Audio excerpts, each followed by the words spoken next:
Micromanagement in Modern Age, Toastmaster Harris. On 16th of January 1944, during World War II, an American general received orders from the High Command to cross the Rapido River in Italy and fight the Germans on the other side. The plan of battle laid by the High Command was fairly straightforward, but the general knew that the defenses set up by the Germans are a soldier's nightmare. So he requested the High Command 5 times. 5 times he requested them to change the entry point through the river and move it 1.5 miles upstream, where the American soldiers could use the terrain to protect themselves from enemy fire. But each time, the request was rejected, without any reason. The battle ended in a disaster with more than 2,000 casualties. So where did it all go wrong?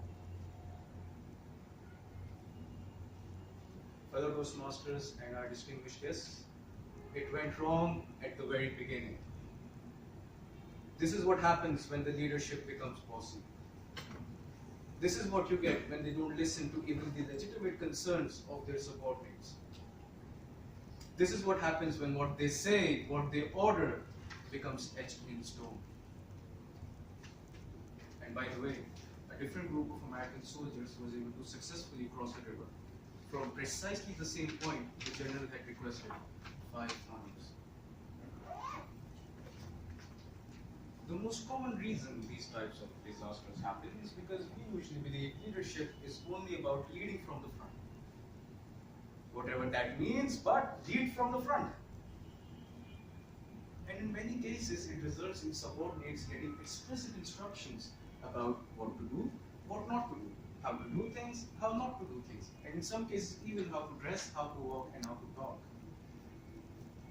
And from our own experiences, and after hearing this sad incident as well, we all know how well this approach actually works. But still, micromanagement is very common. We've had researchers point out to this problem of micromanagement for quite a while, and now we are at a point where researchers on leadership are screaming, "Don't do this." Because this is creating all sorts of mess, from poor productivity to less engagement to even resignations. And this is the reason why I bring this up in my speech tonight, and I intend to share with you 2 things. There are others as well, but 2 things that we leaders or people who inspire to be future leaders can do to avoid this mess. Number 1, tell your subordinates what to do and get out of the way. In other words, empower your subordinates. When people are free to make their own choices, they are more happy and confident, which in turn makes them more productive. A fast food restaurant company named Pal's Sudden Service gives liberty to its employees to call out and fix problems on their own. As a result, they are able to serve 1 car every 18 seconds in the drive-thru and make a single mistake in every 3,600 orders. 3,600.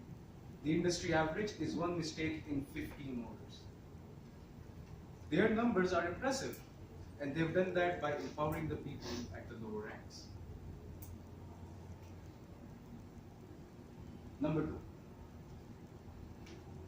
create an atmosphere where people can easily ask or regularly ask why and what if. Having an atmosphere where people can easily challenge the day-to-day activities and the decisions creates an ecosystem where the best ideas are generated. But it requires humility on the part of leaders and discipline in subordinates. A general manager at Ritz-Carlton Hotel in Istanbul, he once questioned Why do we always plant flowers? How about vegetables? What about herbs? This resulted in terrace gardens featuring little tomatoes and herbs that were used in the restaurant. Things the guests very much appreciated.